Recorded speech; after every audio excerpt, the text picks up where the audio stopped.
R. Kelly sentenced to 30 years in prison on racketeering, sex trafficking charges. I'm Tyrone Bowman. This is Tyrone Bowman Tonight. According to an article in Rolling Stone magazine written by John Blistein, Daniel Reps, and Victoria B. Kempis. Let's talk about it. R. Kelly was sentenced to 30 years in prison Wednesday after being found guilty on all counts of racketeering and sex trafficking against him at his Brooklyn federal trial last year. Prior to sentencing, 7 of Kelly's victims addressed the court to share impact statements and speak directly to their abuser. Quote, "I am a representation of every woman, boy, child, man that you have ever afflicted with your deplorable, inexplicable acts, and with that, I leave you with yourself."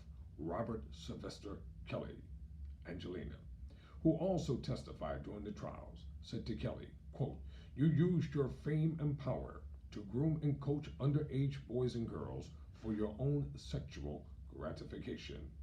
Close quote. Keita Jones, who spoke to Rolling Stone in 2017 about the abuse she suffered during her 2-year relationship with Kelly, told the singer Wednesday prior to sentencing, quote, "Many of us have been waiting for this day to come," close quote. Another victim, Jane Doe 2, also aimed her impact statements at Kelly, quote, "I don't know if I'll ever be whole. What you did has left me a permanent stain on my life that I will never be able to wash away. I'm sure you never think about that," close quote. She said, quote, "You are an abuser. You are shameless. You are disgusting. And you are self-serving," close quote. As for Kelly's sentence, she said, quote, "I hope you go to jail for the rest of your life," close quote. In asking the judge for leniency, Kelly's lawyer, Jennifer Bowman, said that the singer spent his childhood in a, quote, "highly chaotic," close quote, home where he was also sexually abused.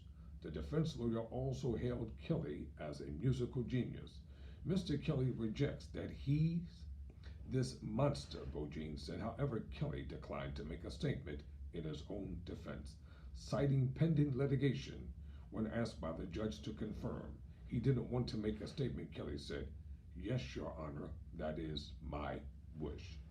Judge Ann Donnelly then announced a prison sentence of 30 years for Kelly, 5 years more than the minimum prosecutors sought. Quote, "These crimes were calculated and carefully planned and regularly executed for almost 25 years, close quote.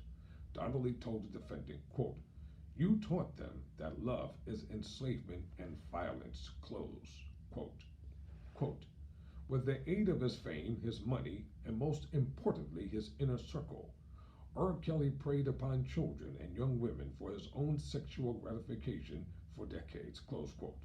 U.S. Attorney Brian Peace said after sentencing, he used coercive control exemplified by a pattern of isolation, rules, dependence, threats, intimidation tactics, physical abuse, and at least once the presence of a gun to force victims, including minors, to engage in sexual activity with him and others, and to become unwilling participants in the pornographic films he wrote, produced, and directed.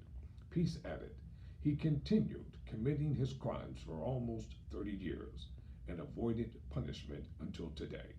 Today, the sentence shows that the witnesses reclaim control over their lives and over their future. These are the voices of mostly black and brown women and children that were heard and believed. For them, justice was finally achieved. Kelly entered the courtroom just before 10:40 a.m. Eastern Standard Time, wearing khaki jail scrubs, the shirt buttoned down, a white undershirt, close-cropped hair, and black glasses. 6 people sat in the row for Kelly's supporters, including the 3 women who claimed to be his sisters. There is to be no talking, no reaction of any kind, or court security officers will remove anybody who does that, Judge Donnelly told attendees.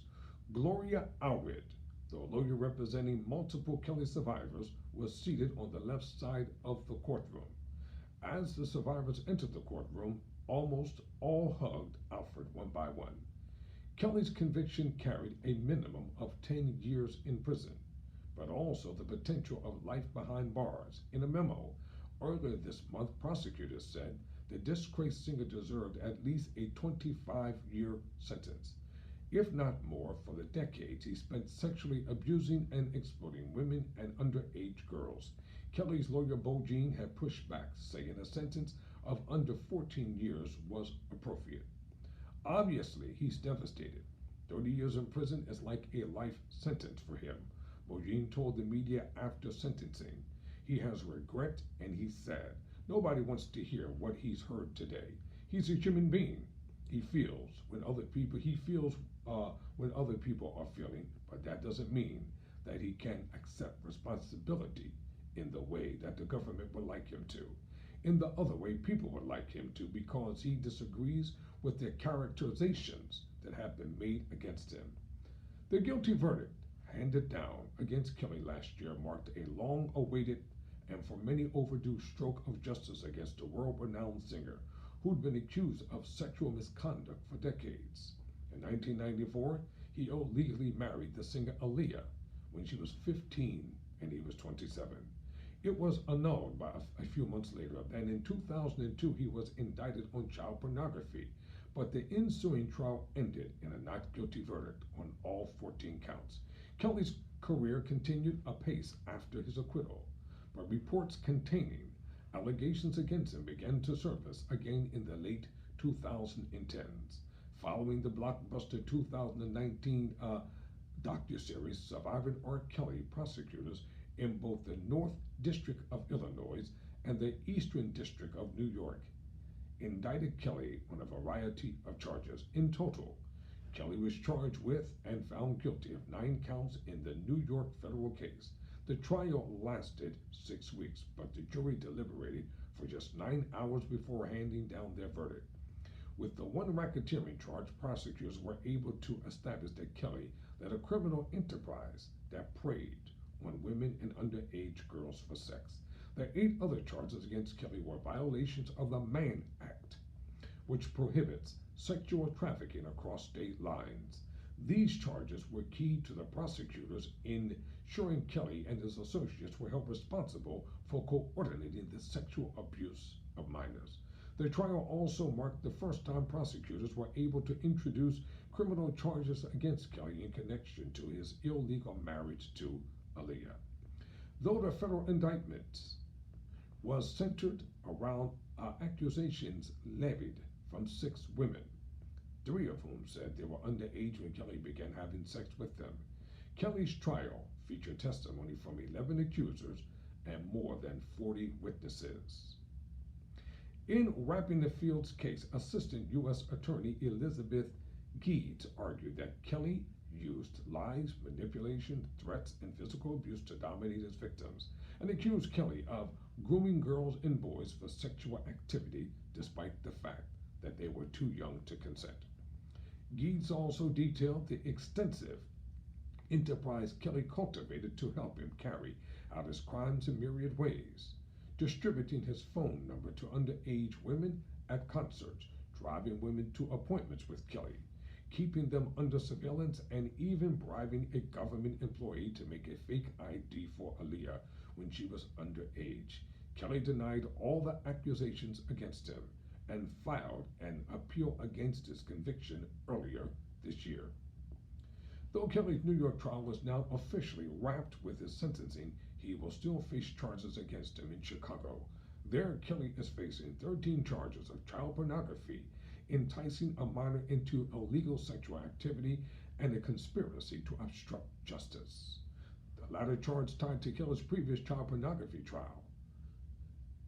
Though the Chicago trial was supposed to begin in April 2020, it was delayed first by COVID-19 and then the discovery of a hidden cache of 100 electronic devices belonging to Kelly. The trial is now set to begin April 15th. Lena McLean, the Chicago area music teacher that served as both a mentor and second mother to Kelly, told Rolling Stone in a statement Wednesday. This news is truly heartbreaking, but I hope this situation will help bring forth a period of repentance and remorse upon his soul. No one wants to see a loved one going through something like this, but we all must answer to God, the judge of all. I sincerely pray that peace and healing will be granted to all those affected, and pray that Robert uses his time to reflect on the choices that led to us all.